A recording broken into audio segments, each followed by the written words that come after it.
Ketua Umum Partai Perjuangan Aceh PPA, Profesor Edjang Dr. Marniati Mkes, turun langsung ke lokasi kebakaran di Gampung Ate Pahlawan untuk menyerahkan bantuan kepada para korban yang terdampak musibah tersebut.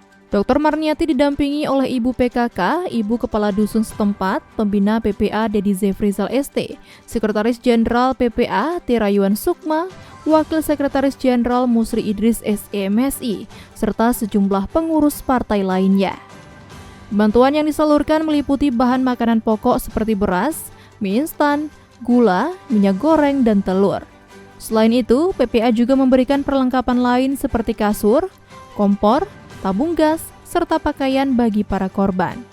Ia menambahkan bahwa kehadiran mereka merupakan bentuk kepedulian dan solidaritas terhadap masyarakat yang sedang menghadapi cobaan. Selain bantuan kebutuhan pokok, PPA juga menyalurkan lampu tenaga surya yang diberikan oleh pembina PPA sekaligus CEO PT Desron Indonesia, Dedi Zefrizal ST.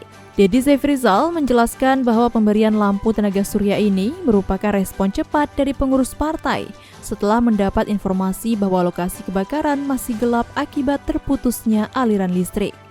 Sementara itu, Sekretaris Jenderal PPA, Terayuan Sukma, menegaskan bahwa PPA akan selalu hadir untuk membantu masyarakat yang membutuhkan. Kebakaran yang terjadi pada Kamis lalu sekitar pukul 15.15 waktu Indonesia Barat menghanguskan 19 rumah kopel dan berdampak pada 80 warga dari 38 kepala keluarga. Saat ini, para korban mengungsi di Balai Pengajian Darul Muta'alimin dan kantor kecik setempat. Assalamualaikum warahmatullahi wabarakatuh.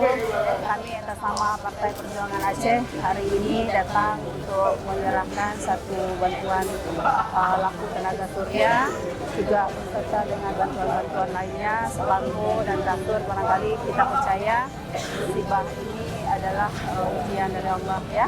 Dan kami datang sebab kami turut prihatinlah, kami amat sedih juga, kami memahami apa-apa yang dirasakan oleh anak-anak juga kita rasain. Ya, semoga manfaat bantuan ini juga bermanfaat bagi anak-anak, bagi korban, dan juga memudahkan pekerjaan pihak-pihak di sinilah. Dengan adanya bantuan ini, diharapkan para korban dapat segera bangkit dan mendapatkan kembali kehidupan yang lebih baik. Dari Kota Banda Aceh, Tim Liputan UBI On TV melaporkan.